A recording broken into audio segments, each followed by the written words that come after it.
The bass from the speakers had shifted from thumping to throbbing, the kind of low, exhausted pulse that told you most people had already crossed the line from buzzed to obliterated. I was nursing my second bourbon, maybe my third, standing at the edge of the bar table like a man waiting for a train that kept getting delayed. Lisa from HR had been circulating with a clipboard for the past hour, making sure no one drove anywhere they shouldn't. That was her thing, organized, maternal, the kind of woman who carried band-aids in her purse and knew exactly how many drinks everyone had had. She caught my eye from across the room and gave me that look. The I need to talk to you look. I pretended not to see it. The office quarterly party was always like this. Same venue, same playlist, same sad spread of finger foods that went cold 20 minutes after they came out. Different year, different excuses to get drunk with people you'd never call friends outside of these four walls. I'd been with the company for 5 years, long enough to know everyone's names and short enough to know nobody actually cared. Then I saw her. Maya. She was in the corner near the sliding glass doors that led to the balcony, surrounded by the interns. 3 of them, 2 girls and a guy who looked like he'd just graduated high school last Tuesday. They were laughing at something she said, that kind of eager, desperate laughter you perform for someone you want to impress. She was holding a wine glass, the red kind, and she tilted her head back when she laughed, exposing the line of her throat as she'd done that thing with her hair again. The messy updo that looked effortless but probably took 45 minutes and half a can of hairspray. Gold hoops in her ears. A black dress I didn't recognize, sleeveless, fitted, the kind of dress that said I'm fine, I'm great, I've never been bettered. She'd had at least 6 drinks, I knew because I'd been counting. Not on purpose. Just the way you notice the clock when you're waiting for something to end. 8:32. First glass of white wine at the welcome toast. 9:15. Second glass, switched to red. 9:47. A shot of something clear with the marketing team. Tequila, probably. 10:20. Back to red. 10:58. Another shot. 11:30. Back to red. I wasn't watching her. I was just aware. The way you're aware of a storm cloud moving across the sky even when you're looking at the ground. Ethan. Lisa materialized beside me, her smile professionally pleasant. She smelled like lavender hand cream and the kind of determination that came with a clipboard. I need a favor. I'm not doing karaoke. No. She laughed, but it was tight. It's Maya. Lisa glanced toward the corner, where Maya was now leaning against the wall, her wine glass tilting at a dangerous angle. She's had a lot. Her roommate isn't answering, and everyone else who drove is either gone or less sober than you. I took a slow sip of my bourbon. We broke up. I know. 6 months ago. I know that too. So why me? Lisa gave me a look. Not the clipboard look. The don't play dumb with me. I've seen you two avoid each other for half a year and it's exhausting look. Because you're the most sober person here who still has keys. Because her place is on your way home. And because you're both adults who can handle a 15-minute car ride without killing each other. I looked at Maya again. She'd pushed off from the wall and was trying to walk toward the bathroom, but her trajectory was more diagonal than straight. One of the interns caught her elbow, steadied her. She laughed it off, waved her hand like I'm fine, but her eyes had that unfocused quality that came after the 7th drink, the 7th. I'd missed one. I'll take her, I heard myself say. Lisa squeezed my arm. Thank you. Her address is still the same, right? It was. Of course it was. I'd driven past it 47 times in the last 6 months. Not because I was stalking her. Just because it was on the way to the grocery store. The good grocery store. The one with the fresh produce and the bakery that made those sourdough loaves she used to. Ethan. Yeah. Same address. Lisa walked me over like she was escorting a witness to the stand. Maya was now sitting on a bar stool that someone had dragged into the corner for her, her purse dangling from one hand like a dead animal. When she saw me, something flickered across her face. Too fast to name. Then it was gone. Hey, I said. Hey. Her voice was flat. Not hostile. Just tired. The way you sound when you've run out of everything. Words, patience, the energy to pretend. Lisa asked me to drive you home. I can take an Uber. At midnight? In this neighborhood? Lisa interjected, her tone brooking no argument. Absolutely not. Ethan's driving you. End of discussion. Maya looked at me. I looked at her. The interns were watching with the barely concealed glee of people who'd heard the office gossip and were now getting a front row seat. Fine, Maya said. Fine, I said. Nothing about it was fine. The parking garage was 3 levels underground, which meant the air was thick with the smell of damp concrete and exhaust fumes. Maya walked ahead of me, her heels clicking against the floor in an uneven rhythm. She was trying to walk straight, I could tell. Overcorrecting. The way drunk people do when they're desperate to prove they're not drunk. My car's this way, I said. I know where your car is. Right. She'd been in it 100 times. More than 100. Weekends in Santa Barbara. That road trip to Joshua Tree where the AC broke and we drove with all the windows down, singing along to some indie band she loved and I pretended to love too. Mornings when I drive her to work after she stayed over, her hand on my thigh, the two of us still half asleep and happy in that quiet, unguarded way you only are with someone you trust. I unlocked the car. She got in without waiting for me to open the door, something that would have annoyed me 6 months ago, but now just made my chest ache. She pulled the seatbelt across her body, fumbled with the buckle for 3 tries before it clicked. I got in. Started the engine. The radio came on automatically, some late-night talk show, and I turned it off immediately. The silence was immediate. Heavy. Like someone had dropped a wool blanket over both of us. Maya looked out the window. I looked at the steering wheel. The garage exit ramp spiraled up, past the P1, P2 signs, until we emerged onto the street and the city lights smeared across the wet asphalt. It had started raining sometime in the last hour, not hard, just enough to make everything glisten. I pulled onto the main road. 15 minutes. Maybe 12 if I hit the lights right. She didn't speak. Neither did I. The wipers swept across the windshield in a steady, hypnotic rhythm. Swish thunk. Swish thunk.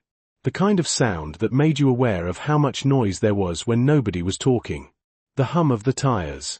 The click of the turn signal. Her breathing, shallow, a little uneven, the breathing of someone who was either about to fall asleep or about to throw up. I stole a glance at her. She was still facing the window, but her reflection was there in the glass, ghostly and pale. Her eyes were open. Looking at nothing. Or looking at everything and trying not to see any of it. The rain picked up. We hit a red light at the intersection of Wilshire and something. I'd stopped paying attention to street names. The car idled. The wipers kept time. And in that pause, that strange little pocket of stillness between motion and motion, I looked down at her hand resting on her thigh. The ring was gone. Not the engagement ring, we'd never gotten that far. But the silver band she used to wear on her middle finger, the one her grandmother had given her, the one she twisted when she was nervous. It wasn't there anymore. In its place was a pale circle of skin, slightly lighter than the rest of her finger, like the negative space of something that had been there for so long the skin had forgotten how to be without it. My hands tightened on the steering wheel. The light turned green. I drove. The apartment building looked exactly the same. Of course it did. Buildings don't change just because the people inside them fall apart. The same cracked step at the entrance. The same flickering bulb in the hallway. The same smell of someone else's cooking, curry, maybe, or something with cumin, drifting down from the 3rd floor. I parked in the guest spot. She didn't wait for me to come around. She was already out of the car, wobbling on her heels, one hand braced against the building's brick wall for support. Maya. I'm fine. You're not fine. She turned to look at me, and for a second, the mask slipped. She looked young. Scared. Like the girl I'd met at that awful team-building retreat 2 years ago, the one where they made us do trust falls and she'd caught me even though I was twice her size. Then the mask went back up. I just need to get upstairs. I followed her. Not close enough to crowd her, but close enough to catch her if she fell. She made it to the door, fumbled in her purse for her keys. Dropped them. Picked them up. Dropped them again. Give me that. I took the keys from her, trying not to let my fingers linger on hers. I found the right one, the brass one with the blue rubber band wrapped around the head, the same one she'd had for years, and unlocked the door. The lobby was empty. The elevator was broken, same as it had been the last time I was here, so we took the stairs. She went first, one hand on the railing, her breathing getting heavier by the time we hit the second floor, third floor. Her floor. She stopped in front of apartment 3B and leaned against the doorframe, her forehead pressed against the wood. For a moment, I thought she'd fallen asleep standing up. "You can go," she said, her voice muffled by the door. "I'm making sure you get inside." "I'm inside enough." "Not yet, you're not." She let out a breath, half sigh, half something else, and pushed herself upright. I unlocked the door. It swung open into the dark. The apartment smelled the same. Like her. Like the vanilla candle she used to burn in the living room and the lavender sachets she kept in the closet and something else, something underneath, something that was just her. I stood in the doorway, one hand on the frame, not crossing the threshold. Maya walked inside. Dropped her purse on the floor. Kicked off her heels, 1, 2, the shoes landing at different angles. She didn't turn on the lights. The only illumination came from the street outside, filtering through the blinds in pale yellow stripes and the shoe rack by the door. The same shoe rack I'd built for her last year, the one she said looked rustic when what she really meant was lopsided. There was a photograph. A Polaroid, slightly faded at the edges. The two of us last Christmas, standing in front of that ridiculous inflatable snowman she'd insisted on buying. She was laughing, her nose red from the cold, her arms thrown around my neck. I was looking at her like she was the only thing in the world that mattered. I had looked at her like that. "I'm going," I said. She didn't answer. She was standing in the middle of the living room, her back to me, her shoulders curved inward like she was trying to make herself smaller. I turned to leave. I was 3 steps into the hallway when I heard it. "Ethan." Her voice was soft. Barely there. The kind of sound you make in your sleep, or in the dark, when you think no one else is listening. I stopped and didn't turn around. "Just wait." My jaw tightened. The muscles in my neck went rigid. I could feel my pulse in my throat, that frantic, trapped animal beat that came from nowhere and everywhere at once. "Can you just," her voice cracked. "Can you stay? For a minute?" The hallway was empty. The light above the staircase flickered once, twice, like it was trying to decide whether to burn out or keep fighting. Somewhere downstairs, a door opened and closed. Footsteps. A voice, too muffled to make out the words. I turned around. She was standing in the doorway, her silhouette framed against the dim light from the living room. Her arms were crossed over her chest, but not in a defensive way, more like she was holding herself together. Like if she let go, she'd fall apart. "1 minute," I said. She stepped back, and I walked inside. The door didn't close all the way. Neither of us touched it. It just hung there, half open, like a question mark. She sat down on the couch, our couch, the one we'd picked out together at that IKEA in Burbank, the one we'd argued about for 45 minutes before finally agreeing on the grey one with the chaise. I stood in the space between the living room and the kitchen, not sure where to put myself. Everything in this room was familiar in a way that felt like a physical wound. The throw blanket she'd crocheted last winter, draped over the armrest. The stack of magazines on the coffee table, the top one open to a page she'd dogeared. The photograph of her and her sister at the Grand Canyon, framed in that cheap gold frame she'd found at a garage sale and insisted was vintage. And the toothbrush that I hadn't meant to look at the bathroom door. It was partially open, just a crack, but I could see the edge of the sink counter. And on it, a toothbrush. Blue. The same brand I always used. She hadn't thrown it away. "You're staring," she said. That I looked at her. She was sitting with her hands in her lap, her head bowed. The rain was louder in here, drumming against the window, and the sound filled the silence between her words. "Sorry. Don't apologize." She laughed, but there was no humor in it. That's the thing, isn't it? We're always apologizing. Sorry for this, sorry for that. Sorry for existing in the same room. I didn't say anything. She looked up at me, and the mask was gone now. Completely.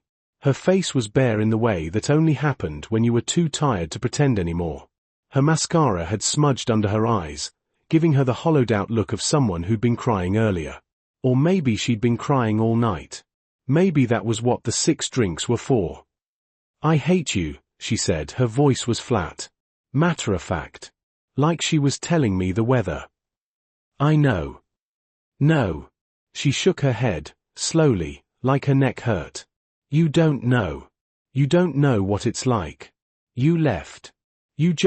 She pressed her palms against her eyes, hard enough that I could see her knuckles go white. You put your keys on the table. Like it was nothing. Like I was nothing. And you walked out, and you didn't even leave a note. I left a note. A post-it. Her voice broke on the last word. You left a post-it that said, "I'm sorry." That's not a note. That's something you write on a takeout box. I opened my mouth. Closed it. She dropped her hands from her face. Her eyes were red, the whites shot through with tiny veins, and the smudged mascara made her look like she'd been in a fight and lost. Do you know what I did after you left? The first night. I shook my head. I sat on that couch for 3 hours. Just sat there. I kept thinking you'd come back. That you'd forgotten something. Your phone, your wallet, anything. And when you didn't, I went into the bedroom and I took that grey sweatshirt of yours, the one you left in the closet, the one you always wore when you were watching football even though you don't even like football, basketball. What? I wore it for basketball. Whatever. She waved her hand, a sharp, jerky motion. I took it, and I wore it. For a week. I slept in it. I wore it to get coffee. I wore it to work one day and Karen asked if it was a new style and I told her it was laundry day. I remembered that sweatshirt. It was old, faded, the cuffs frayed. She used to steal it from me all the time, and I'd pretend to be annoyed, but really I loved the way she looked in it, swallowed by the fabric, her hair messy, her face bare. I washed it eventually, she continued, her voice quieter now. Because it didn't smell like you anymore. And I couldn't stand the way it smelled like nothing. My hand was in my pocket, clenched into a fist so tight I could feel my nails digging into my palm. I deleted all your photos, she said. Off my phone. Off my Instagram. All of it. I sat there for an hour, just deleting. And then I found out about the cloud. That they're all still there, backed up somewhere, and I can't delete them because that would mean really letting go, and I'm not, she stopped. Swallowed. I'm not ready. I leaned against the wall. The plaster was cold through my shirt, but I barely felt it. Everything in me was focused on her, the rise and fall of her chest, the way her hands twisted in her lap, the single tear that escaped down her cheek and disappeared into the collar of her dress. Why are you telling me this? I asked. Because I'm drunk. That's not why. She looked at me. Really looked at me, for the first time all night. And in her eyes, I saw something I hadn't seen in 6 months. Not anger. Not hurt. Something softer, more dangerous. Because I'm tired, she said. I'm tired of pretending I don't care.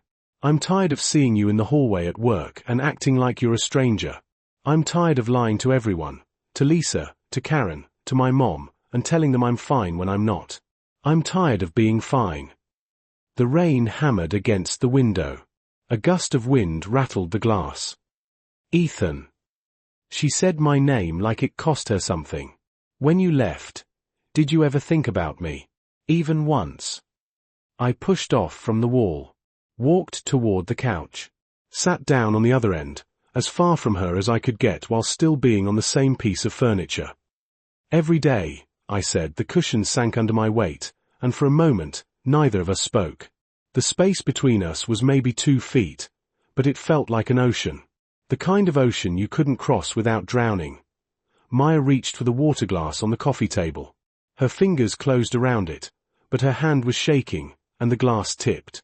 Water spilled across the table, a small flood that beaded on the surface and dripped onto the floor. Shit. I leaned forward to grab it, and at the same time, she reached for the paper towels. Our hands collided, fingers brushing, skin against skin, and we both pulled back like we'd been burned. For a long moment, we just looked at each other. The rain kept falling. The wind kept blowing. Somewhere in the building, a baby was crying, that thin, reedy sound that seemed to cut through everything else. But in this room, there was only silence. Heavy. Pregnant. The kind of silence that came right before something broke. Her eyes were wide. Mine probably were too. You felt that, she whispered. It wasn't a question. I didn't answer. She pulled her hand back into her lap, cradling it with the other one like she was protecting it. Her gaze dropped to the floor, then to the window, then anywhere but me. I wasn't just drunk, she said finally. When we broke up, I wasn't just angry about the anniversary. I know. No. She shook her head, and her voice changed. The alcohol was still there, but underneath it, something else. Something clearer. Sharper. No, you don't know. You think you know, but you don't. Because I never told you. I never told you the real reason I ended it. I waited. She took a breath. Let it out. Took another one. It wasn't the anniversary. It wasn't even the fight. That was just the match. The thing that finally lit the fire. She picked at a thread on the couch cushion, rolling it between her fingers. The real reason was that I didn't think you loved me. What? I didn't think you loved me. Not enough. Not the way I loved you. She finally looked at me, and her eyes were bright with tears she wasn't bothering to wipe away. Do you know what it's like to love someone and never be sure they love you back? To wake up every morning and wonder if today's the day they'll realize they could do better. To lie awake at night and count all the times they chose something else. Work, friends, a stupid basketball game, over you. That's not fair. Maybe not. She shrugged, a small, defeated motion. But it's how I felt. Every day. For 2 years. 2 years. We'd been together for 2 years. Which meant she'd been feeling this way from the beginning, she said, like she could read my thoughts. I felt it from the beginning. When we first started dating, I thought it was just me. Just my insecurities. That I was being needy, or crazy, or whatever. So I pushed it down. I told myself to be cooler, to be easier, to not expect so much. And for a while, it worked. I convinced myself I was happy. Were you? I don't know. She laughed, but it was hollow. Hollow and broken and so tired. I think I was happy enough. Happy enough to stay. Happy enough to pretend.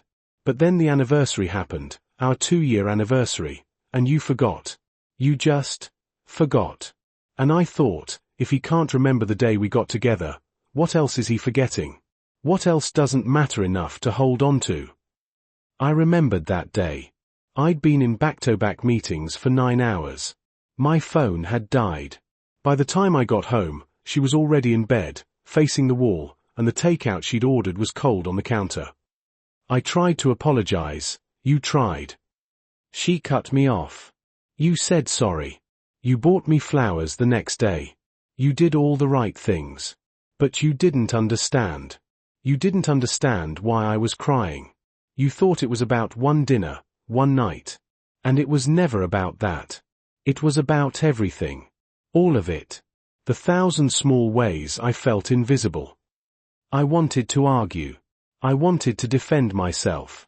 To list all the ways I had shown up, all the mornings I'd made her coffee, all the nights I'd held her while she fell asleep, all the times I'd chosen her without even thinking about it. But I didn't. Because she was right. Not about all of it. But about enough of it. I was scared, I said. She looked at me. I was scared, I repeated. Of how much I needed you. Of how much it would hurt if you left.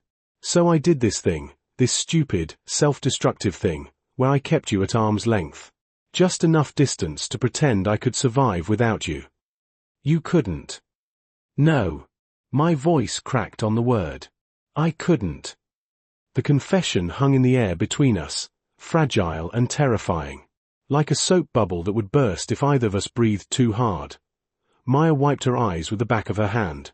The mascara smeared further, dark streaks across her cheeks, and she looked so young in that moment.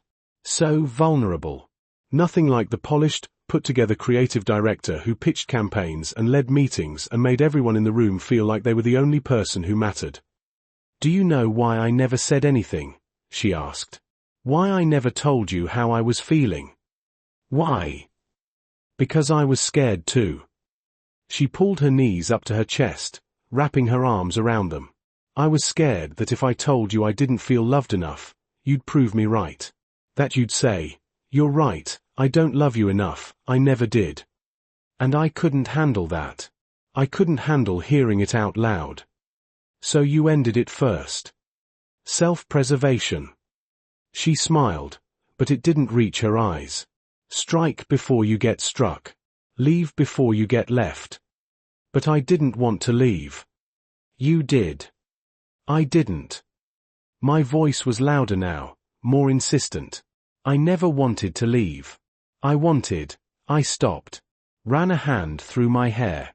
The words were there, somewhere, buried under 6 months of silence and pride and the careful distance I'd constructed between us. Do you want to know why I never broke up with you? She tilted her head. Waiting. I tried. What? 2 weeks before you ended it. 2 weeks before the anniversary, before the fight, before any of it. I sat in the parking lot of our building for 40 minutes. Just sat there, in my car, trying to work up the courage to come upstairs and end things. She stared at me. I had this whole speech prepared. I'd been practicing it for days. It's not you, it's me.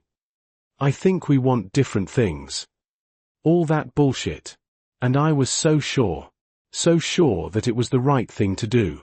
That you deserved better. That I was holding you back somehow. What changed? I came upstairs. I swallowed. My throat was dry, my voice hoarse. And you were in the kitchen, and you'd just come back from the farmer's market. You had this bouquet of flowers, orange ones, I don't remember what they were called, and you were putting them in that blue vase, the one your mom gave you.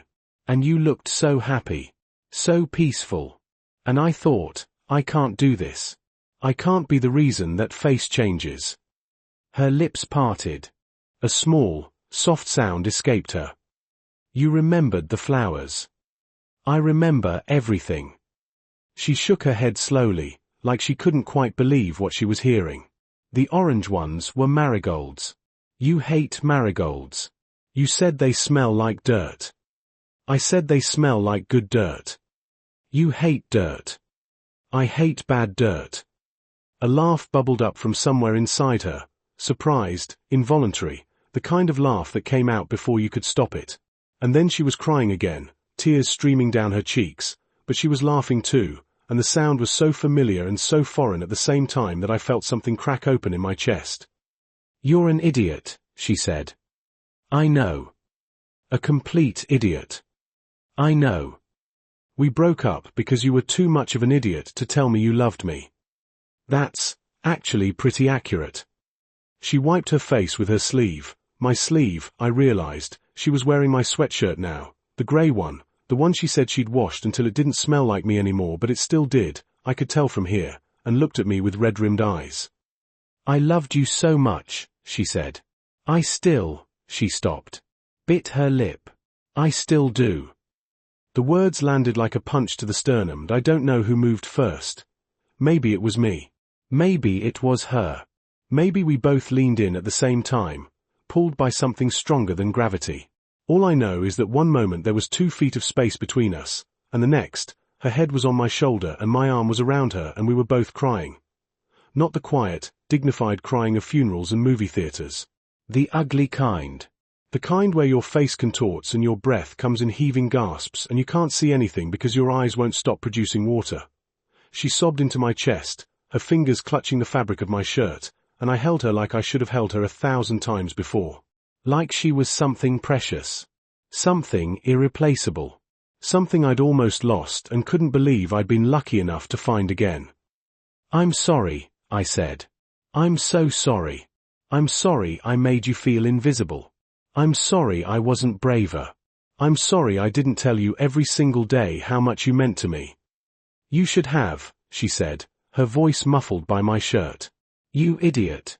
You absolute idiot. I know. You should have told me. I know. You should have fought for me. I know. I pressed my lips to the top of her head.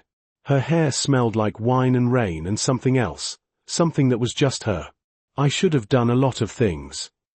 She pulled back slightly, just enough to look at me. Her face was a mess, tears and mascara and snot, and she was the most beautiful thing I'd ever seen. "How did we get here?" she whispered. "How did we end up here? 6 months of nothing?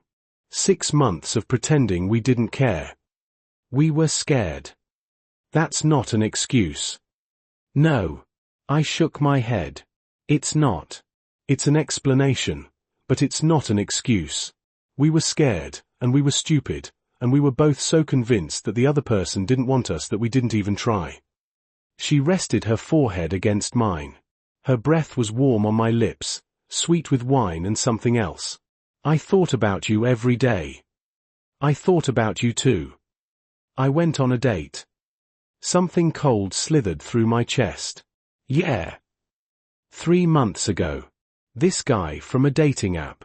We went to this restaurant in Silver Lake, one of those places with no sign and a wait list a mile long.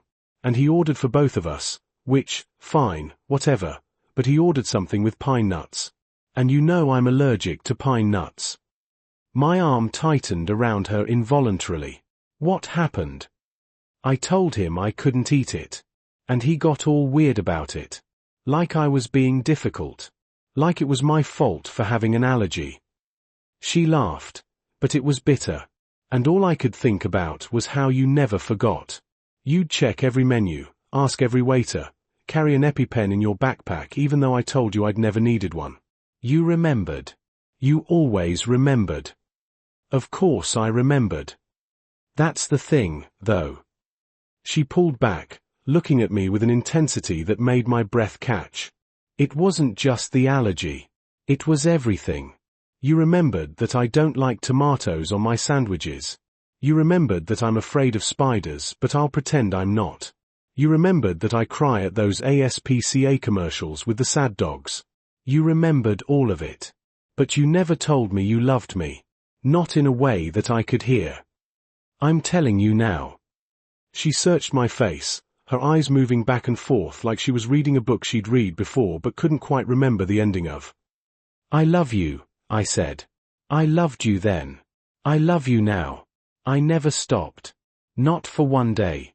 Not for 1 hour." Her chin quivered. "Ethan, I know it doesn't fix anything. I know words aren't enough. I know I have to prove it, and I will, if you let me. I'll prove it every day for the rest of my life if that's what it takes." She was crying again. So was I. "We're a mess," she said. "We are. 2 grown adults sitting on a couch crying like teenagers. Pretty much." She laughed, a real laugh this time, watery and broken but real, and wiped her face with the back of her hand. "I need a tissue. There's probably some in the bathroom." She nodded and stood up. Her legs were unsteady, and she swayed for a moment before catching herself on the arm of the couch. I reached out to steady her, and she let me. Her hand was small in mine, cold and warm at the same time. "I'll be right back," she said. "Take your time." She walked to the bathroom, and I heard the faucet run, the sound of her splashing water on her face. The door was still open, the way it always was. She'd never liked closing doors, even when we lived together. Said it made her feel trapped. I looked around the living room. Really looked, for the first time since I'd walked in. The furniture was the same. The photographs were the same. But there were differences too. A new bookshelf in the corner, filled with books she'd bought in the last 6 months. I could tell by the spines, crisp and unbroken. A plant on the windowsill that hadn't been there before, some kind of succulent in a bright yellow pot. And on the coffee table, next to the spilled water and the empty wine glass, a small ceramic bowl that I'd given her for her birthday. She'd kept it. She came back from the bathroom, her face clean, her hair pulled back from her face. She was still wearing the grey sweatshirt, my sweatshirt, and she looked softer somehow. Smaller. Like she'd taken off armor she'd been wearing for so long she'd forgotten it was there. "Better?" I asked. "Not really." She sat down next to me, closer this time. Her knee brushed against mine. "But different." We sat in silence for a while. Not the heavy, loaded silence from the car. A different kind. The kind that felt like breathing after you'd been holding your breath underwater. I went on dates too, I said. She looked at me. 2 of them. Both disasters. What happened? The first one, I kept checking my phone. Not because I was bored. I was bored, but that wasn't why. I kept thinking you might text. Even though we hadn't spoken in weeks. Even though I had no reason to think you would. I just kept waiting for your name to show up on the screen. Did it? No. I shook my head. But I wanted it to. And the second one. We went to this restaurant in Koreatown. This place you used to love, the one with the kimchi stew and the old couple who run it. And I was fine, you know? I was doing fine. I was being charming, asking questions, doing all the things you're supposed to do. And then a song came on, some indie thing I didn't recognize, and I just froze. Why? Because it was the kind of song you would have liked. The kind you would have Shazammed and added to one of your playlists. And I thought, she's not here. She's never going to hear this song. And I'm sitting across from someone else, pretending I'm okay, when I'm not even close to okay. Maya was quiet for a long moment. Then she reached out and took my hand. Her fingers intertwined with mine, warm and solid and real. You're not okay? She asked. No. Neither am I. We sat there, holding hands, not saying anything. The rain had slowed to a drizzle, and the wind had died down. Somewhere outside, a car drove past, its headlights sweeping across the ceiling before disappearing. What do we do now? She asked. I don't know. That's not a very good answer. I know. I squeezed her hand. But it's an honest one. She leaned her head against my shoulder. Her hair tickled my neck. I don't want to lose you again. You won't. How do you know? I thought about it. Really thought about it. About all the things I'd learned in 6 months of being without her. The loneliness, the regret, the slow, painful understanding of exactly how badly I'd screwed up. Because I already lost you once, I said. And I'm not stupid enough to do it again. She lifted her head and looked at me. Her eyes were still red, still swollen, but there was something else in them now. Something that looked like hope. Prove it, she said. I will. Starting when? I looked at the clock on the wall. It was almost 2 in the morning. The rain had stopped. The world outside was quiet, the kind of quiet that only came in the darkest hours before dawn. Starting now, I said. She smiled. Small. Tentative. But real. And for the first time in 6 months, I felt like I could breathe. I woke up to sunlight. Not the harsh, artificial light of an alarm clock. Real sunlight.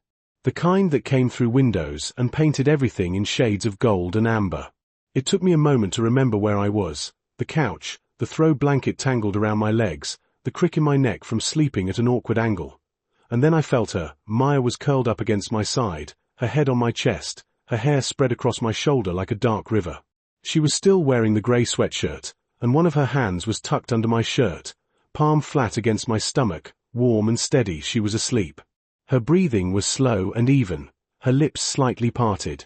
In sleep, she looked younger. Softer. All the sharp edges she'd worn like armor were gone, and she was just her. The girl I'd fallen in love with. The girl I'd been too scared to hold on to. I didn't move. I lay there, watching the sunlight shift across the ceiling, listening to her breathe. The apartment was quiet except for the distant sound of traffic and the occasional chirp of a bird outside the window. On the coffee table, the spilled water had dried into a faint stain on the wood. The wine glass sat next to it, empty now, a faint purple residue at the bottom. And next to the wine glass, her phone. The screen was dark, but I could see the reflection of the window in it, the pale blue sky, the tops of the buildings across the street. She stirred. Her fingers twitched against my stomach. Her eyelashes fluttered. And then she opened her eyes. For a moment, she just stared at me. Uncomprehending.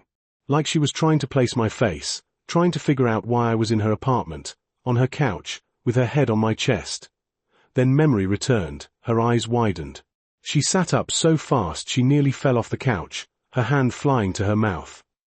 Oh my God. Morning, I said. Did we? She looked down at herself. The sweatshirt. The jeans she'd been wearing last night. Then at me. My shirt, still on. My jeans, still buttoned. Did we? We talked, I said. That's all. We talked. She pressed her palm against her forehead. What did I say? I said a lot, didn't I? I remember. I remember crying. And you were crying. And we were both crying like a couple of, she stopped. Swallowed. What did I say? You said you hated me. Her face crumpled. And then you said you loved me. She looked at me, her eyes wide and scared and hopeful all at once. I meant it, she whispered. I meant all of it. Even the hate part. Especially the hate part. I was so angry at you. I'm still angry at you. But I'm also, she stopped. Took a breath. I'm also still in love with you. And I don't know what to do with that. I sat up, wincing at the stiffness in my neck. The blanket fell away, pooling around my waist.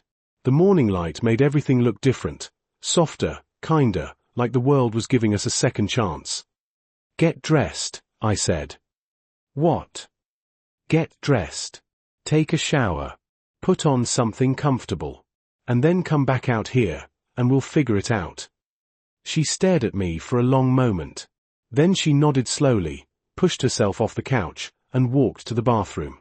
The door closed behind her, click, and a moment later, I heard the shower start. I stood up. My body ached from sleeping on the couch, but I didn't care.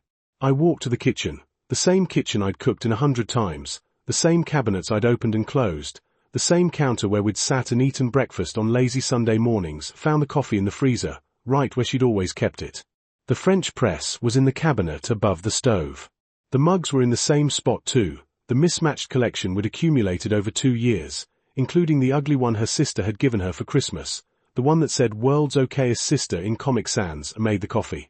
The familiar rhythm, grinding the beans, boiling the water, pouring it slowly over the grounds, was soothing in a way I hadn't expected. It felt like coming home. Not to a place, but to a feeling that by the time the coffee was ready, the shower had stopped. I poured 2 mugs, hers in the blue ceramic one she loved, mine in the plain white one, and set them on the counter. A few minutes later, she came out. She was wearing jeans and a different sweatshirt, not the grey one, but a soft-looking cream-coloured thing that hung off one shoulder.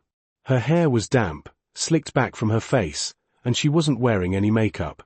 Her face was bare, her skin glowing from the shower, and she looked so beautiful it hurt. She stopped in the doorway to the kitchen, her eyes moving from the coffee mugs to my face. You remembered where everything was. I never forgot. She walked to the counter, picked up her mug, and wrapped both hands around it. The steam rose up, curling around her face, and she closed her eyes for a moment, just breathing it in. We need to talk, she said. We do. About what happens now. Yeah. She opened her eyes. Looked at me. I'm scared. So am I. What if we try again and it doesn't work? What if we fall back into the same patterns? What if we hurt each other again? I leaned against the counter across from her, my mug in my hands, the warmth seeping through the ceramic. What if it does work? She was quiet. What if we try again and it's better this time? I continued. What if we actually talk to each other? What if we stop pretending we're fine when we're not? What if we just try? Trying is terrifying. I know. I set my mug down. Took a step toward her. But not trying is worse. I spent 6 months not trying. 6 months of driving past this building every day just to see if your light was on. 6 months of checking my phone every 5 minutes like an addict. 6 months of going on dates with other people and wishing they were you. Her grip on her mug tightened. You drove past my building. Every day. Ethan. I know it's pathetic. I know it's not pathetic.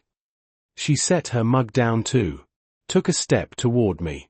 We were close now, close enough that I could smell the shampoo she'd used, something floral and clean.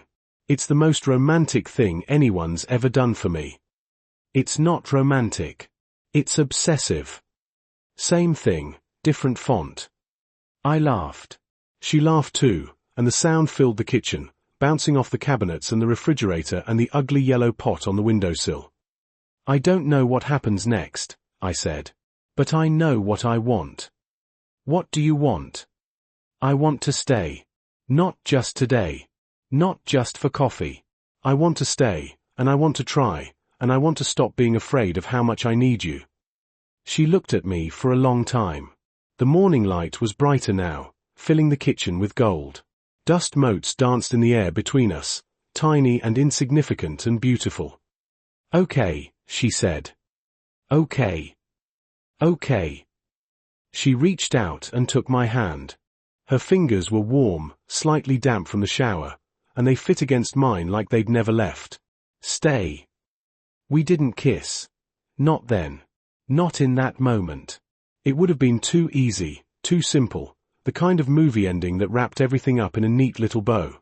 But we weren't in a movie. We were in her kitchen, on a Sunday morning, with 6 months of hurt and silence and regret between you. So instead of kissing, she pulled me down to the floor. Come here, she said. What are you doing? Sit. I Saturday. The kitchen floor was cold, tile, white, the same tile I'd helped her pick out when she'd remodeled last year, and I could feel the hardness of it through my jeans. She sat down across from me, then shifted so we were side by side, our backs against the cabinets, our legs stretched out in front of us. She took my hand, held it in both of hers, traced the lines on my palm with her thumb. Do you remember the first time we held hands? She asked. It was at that work thing. The off-site. The ropes course. She smiled, a real smile, the kind that crinkled the corners of her eyes. You were terrified of heights. I was not. You absolutely were. Your face was green. The instructor asked if you needed medical attention. I was concerned about the structural integrity of the equipment. She laughed, and the sound was so familiar, so warm, so her, that I felt something loosen in my chest. Something that had been wound tight for 6 months, coiled like a spring, finally letting go. I grabbed your hand to help you across the balance beam, she said. And you held on so tight I thought you were going to break my fingers. I was focused. You were terrified. And adorable. And I knew, right then, that I was going to fall in love with you. I looked at our hands, her small fingers intertwined with mine, her thumb still moving in slow circles across my skin. I knew earlier than that. When? The day you started. The first day. You walked into the conference room for that all-hands meeting, and you were wearing this bright red dress, and everyone else was in grey and black. And you just glowed. Like you were the only thing in the room that was actually alive. That's very poetic for a guy who claims he's not romantic. I'm not. I'm accurate. She leaned her head against my shoulder. Her hair smelled like flowers, jasmine, maybe, or gardenia, and I closed my eyes and breathed her in. I don't want to mess this up, she said. Then don't. That's not how it works. I know. I opened my eyes. Looked at the ceiling, at the cracks in the plaster, at the way the morning light painted everything in shades of gold. But here's what I've figured out in the last 6 months. We spent 2 years trying to protect ourselves from getting hurt. We held back. We kept score. We were so busy worrying about who loved who more that we forgot to actually love each other. She was quiet. What if we just didn't do that this time? I continued. What if we just said what we meant? What if we stopped pretending to be fine when we weren't? What if we just trusted that the other person wasn't going to leave? That's a lot of what-ifs. I know. She lifted her head and looked at me. Her eyes were clear, the redness from last night gone, and in them I saw the woman I'd fallen in love with. Not the polished, perfect version she showed the world. The real one. The one who cried at commercials and sang off-key in the shower and left her shoes in the middle of the floor no matter how many times I tripped over them. I'm scared, she said again. I know. But I'm more scared of losing you again. We sat there for a long time, 5 minutes, 10, I don't know, just holding hands on the kitchen floor. The coffee grew cold in the mugs behind us. The sunlight shifted, creeping across the tile like something alive. And neither of us moved. Because this was the first step. Not a kiss. Not a declaration. Not a grand gesture. Just two people, sitting on a cold kitchen floor, holding hands, and refusing to let go. Day 3, her text came in at 11:47 a.m., right in the middle of a budget meeting. You didn't look at me once during the all hands. I typed back with one hand under the table. Because I would have stared and everyone would have noticed. So stare. Not appropriate for work. Then invite me to dinner. I looked up. Across the conference room, she was sitting 2 seats down from Karen, her laptop open, her face professionally neutral. But her eyes were on her phone, and I could see the corner of her mouth twitching. Tonight. 7:30. The place with the pasta. The one where we had our first date. Yeah. You remembered. I told you. I remember everything. She looked up from her phone and met my eyes. Just for a second. Just long enough for my heart to do something stupid in my chest. Then she looked back at her laptop, and the meeting continued, and no one noticed anything at all. Day 7, first official date. The Italian restaurant in West Hollywood, the one with the checkered tablecloths and the waiters who called everyone boss.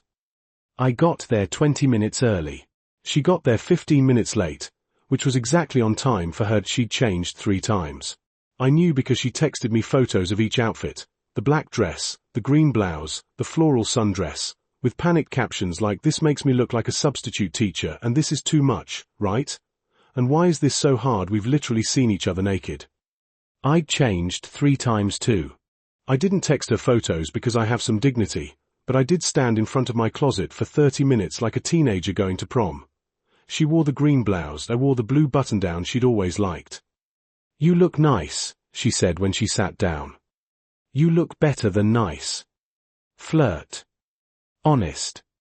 We ordered wine. We split a plate of bruschetta. We talked about work and friends and the new restaurant that had opened in her neighborhood. Normal things. Easy things. The kind of things you talk about when you're trying to pretend your heart isn't beating out of your chest. And then, over tiramisu, she reached across the table and took my hand. "I'm glad we're doing this," she said. Me too. I was scared to come tonight. So was I. But I came anyway. You did. She squeezed my hand. "I'm going to keep showing up. Even when it's hard. Even when I'm scared. Even when I want to run away and hide in my apartment and pretend I don't care. I'm going to show up." I squeezed back. "So am I." Day 12, the sink was leaking. She texted me at 6 p.m. "The pipe under the kitchen sink is dripping and I've tried everything and I'm about to cry." And I was there by 6:20 with a toolbox and a 6-pack of the beer she liked. "You know you could just call maintenance," I said, crawling under the sink. "I could. But you called me." She was sitting on the counter, her legs dangling, watching me work. "I wanted to see you. You could have just said that." "I'm saying it now." She paused. "I missed you." I looked up at her from under the sink. The angle was terrible. I could see up her nose and the small scar on her chin from when she'd fallen off her bike as a kid, but she still looked like something out of a painting. "I missed you too. I miss you when you're not here. Even when I just saw you. Even when you left 5 minutes ago. I miss you like you've been gone for years." I set down the wrench. Crawled out from under the sink. Sat back on my heels and looked up at her. "Maya." "What?" "You can't say things like that when I'm holding a pipe wrench. It's not safe." She laughed, that real laugh, the one that came from somewhere deep in her chest, and leaned down to kiss my forehead. Just a quick brush of her lips against my skin, but I felt it everywhere. "I'm going to say things like that all the time," she said. "Get used to it." Day 19, first fight. It was about a cat. Specifically, about whether or not we should adopt the stray that had been hanging around her building. She wanted to. I wasn't sure. The conversation escalated. Voices were raised. Words were said that shouldn't have been said. She hung up on me and I stared at my phone for 20 minutes, alternating between anger and panic. Here it is, I thought. Here's where it falls apart again. Here's where we remember why we broke up in the first place. Then my phone buzzed. I'm sorry. I stared at the screen. I shouldn't have yelled. I'm just stressed about other stuff and I took it out on you. Can we talk? I called her instead of texting back. She answered on the first ring. I'm sorry, she said again. I'm sorry too. I don't want to fight about a cat. I don't either. Can we just, not? Yeah. I leaned back against my headboard, the phone pressed to my ear, and closed my eyes. We can not. I miss you. I miss you too. I'll see you tomorrow. I'll be there. We stayed on the phone for another hour, talking about nothing and everything. By the time we hung up, the fight was over. Not because we'd resolved anything, we still hadn't decided about the cat, but because we'd chosen each other over being right. That was new, that was everything. Day 26, she came to my apartment for the first time. Not the apartment we'd shared. I'd moved out of that place a month after the breakup, unable to handle the memories. This was a new place. Smaller. On the third floor of a building with no elevator and a landlord who never returned calls. She stood in the doorway, looking around. The furniture was sparse, a couch, a bed, a table. Not much else. I hadn't bothered to decorate. Hadn't seen the point. It's very minimalist, she said. It's very, I gave up on life for 6 months. She walked over to my nightstand. Looked at what was on it, the mug, the ugly one. The one she'd given me for our first anniversary. The one with the cartoon dinosaur that said "You're extinctional" in terrible pun lettering. It was chipped on the handle and stained on the inside from years of coffee, and it was sitting on my nightstand like a sacred relic. You kept it, she said. I couldn't throw it away. You couldn't. I tried. I packed it in a box with some other stuff. Drove it to the Goodwill. Sat in the parking lot for 10 minutes. And then I drove home and unpacked it and put it on my nightstand. She turned to look at me. Her eyes were bright, but she wasn't crying. Not yet. Why? She asked. Because it was you. A part of you. The part that made me laugh. The part that didn't take anything too seriously. The part one was afraid I'd forget if I let go of the mug. She walked over to me. Put her hands on my chest. Looked up at my face. You're ridiculous, she said. I know. I love you. I love you too. And then, finally, after 6 months and 3 weeks and 2,000 miles of emotional distance, she kissed me. It wasn't gentle. It wasn't tentative. It was hungry and desperate and full of all the things we hadn't said and all the time we'd wasted and all the nights we'd spent alone when we should have been together. I kissed her back like I was drowning and she was air. When we finally pulled apart, both of us breathing hard, she rested her forehead against mine. Stay, she whispered. Always, I said. The title dropped. It happened on a Tuesday. A random Tuesday. The kind that doesn't seem important until it is. She'd come over after work. She'd been coming over a lot, staying late, falling asleep on my couch with her head in my lap, and we were sitting on the floor of my living room, eating takeout from the Thai place down the street. I've been thinking, she said. Always dangerous. She swatted my arm. I've been thinking about us. About moving forward. About what comes next. I set down my container of pad thai. Okay. I want to move back in together. The words hung in the air between us. Not heavy. Not scary. Just, right. I know it's fast, she continued. I know we've only been doing this for a few weeks. But I've been doing the math, and yes, I did the math, don't look at me like that, and I've realized something. What? She set down her container too. Turned to face me, cross-legged on the floor, her knees almost touching mine. I've been living without you for 6 months. 6 months of coming home to an empty apartment. 6 months of sleeping alone. 6 months of missing you so much I couldn't breathe. She took my hands. And then you came back. Not all at once. Not in some big dramatic way.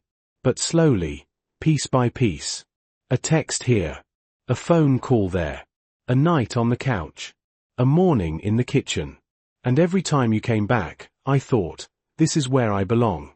This is where I should have been all along. I looked at our hands, intertwined on the floor between us. Her fingers were warm, familiar, home. You know the night you came back? I said. You mean the party night? Yeah. The night you were drunk and crying and your mascara was everywhere. She winced. Do we have to call it that? That night, I continued, I drove you home. I carried you upstairs. I stood in your doorway and tried to leave. And you asked me to stay. I remember. And I stayed. But here's the thing, I looked up at her. My heart never left. Even when I walked out that door 6 months ago. Even when I put my keys on the table and drove away. Even when I tried to date other people and move on with my life. My heart never left that apartment. Never left you. Her eyes were shining. I was coming back the whole time, I said. I just didn't know it yet. She leaned forward and kissed me. Soft this time. Gentle. The kind of kiss that wasn't asking for anything, just giving. Come home, she whispered against my lips. I am home. No, I mean, she pulled back. Come home. To our home. The apartment. Move back in with me. I looked at her face, open, hopeful, scared, and I thought about all the things that had brought us here. The fight. The breakup. The 6 months of silence. The party. The car ride. The kitchen floor. The mug on the nightstand. All of it. Every stupid, painful, necessary moment. Okay, I said. Okay. Okay. I'll move back in. I'll pack my stuff. I'll rent a truck. I'll do all of it. I squeezed her hands. But only if you promise me one thing. Anything. No more pretending. No more hiding how we feel. No more keeping score about who loves who more. We just are. Together. Messy and scared and imperfect and together. She smiled. That real smile, the one that reached her eyes, the one that made her look like the girl I'd fallen in love with 2 years ago. Promise, she said. And then she pulled me to my feet, and we stood in the middle of my bare, undecorated living room, holding each other, and I felt something I hadn't felt in a long time, hope. 3 months later she's asleep. The apartment is dark except for the faint glow of the streetlight outside, filtering through the blinds in pale yellow stripes. The city is quiet, not silent, never silent, but close enough. Somewhere in the building, someone is playing music, soft and low, a melody I don't recognize but that fits the night somehow. Maya is curled up next to me, her head on my chest, her hair spread across the pillow like a dark river. She's wearing the grey sweatshirt, my sweatshirt, the one from before, the one she never threw away, and her breathing is slow and even, the breathing of someone who feels safe. I'm not sleeping, I can't sleep. Not because I'm anxious or scared or any of the things I used to feel. I can't sleep because I don't want to miss any of this. The weight of her against me. The warmth of her skin. The sound of her breath, in and out, steady as a tide on the nightstand. Next to the ugly mug and her phone and a book she's been reading, there's a photograph. A Polaroid, slightly faded at the edges. It's from the night she came back, the party night, the drunk night, the night we sat on her couch and cried and said all the things we should have said months before. Someone had taken it. I don't remember who. Maybe Lisa. Maybe one of the interns, the ones who'd watched us with such barely concealed glee. The photo is blurry, out of focus, the kind of picture you take when you're not trying to capture something perfect. But it's perfect anyway, we're both in it. Me, my arm around her, my eyes red from crying. Her face blotchy, her mascara smeared, her nose running. Neither of us looks good. Neither of us looks like the polished, put-together versions of ourselves that we show the world. But she's laughing there in the photo, in that blurry, imperfect, beautiful moment, she's laughing. Her head is thrown back, her mouth open, her eyes bright. And I'm looking at her like she's the only thing in the world that matters. Because she is. She shifts in her sleep, mumbles something I can't quite make out, and burrows closer to me. Her hand finds mine under the blanket, and our fingers intertwine automatically, like they've done this 1,000 times before. They have. They would. I look at the photograph again. And then I look at the woman in my arms. And I think about all the things I wish I could tell the version of myself who sat in that parking lot 6 months ago, trying to work up the courage to leave. Stay, I'd tell him. Stay, you idiot. Stay and fight. Stay and love her. Stay and be scared and be imperfect and be together. But if I'd stayed then, I wouldn't be here now. If I'd stayed, we wouldn't have learned how to leave. And if we hadn't learned how to leave, we wouldn't have learned how to come back. I press a kiss to the top of Maya's head. She sighs, soft and content, and her fingers tighten around mine. Sometimes, I whisper into the dark, you have to lose each other to find out you never really wanted to be lost. She doesn't hear me. She's asleep, dreaming of whatever she dreams, safe in the knowledge that when she wakes up, I'll be here. And I'll always be here. The night she came back, everything changed. But really, it had been changing all along. Slowly, painfully, one small moment at a time. A text. A phone call. A hand held on a kitchen floor. That's the thing about coming back. It's never just one moment. It's 1,000 of them, strung together like lights on a wire, each one small and insignificant on its own, but together they light up the dark. Maya shifts again. Her eyes flutter open, just for a second, just long enough to find mine in the dim light. Stop watching me sleep, she mumbles. It's creepy. You love it. I love you. The watching is negotiable. I laugh, soft and quiet, and she smiles, that sleepy, unguarded smile that's just for me, and closes her eyes again. I love you too, I say, but she's already asleep. That's okay. I'll tell her again in the morning.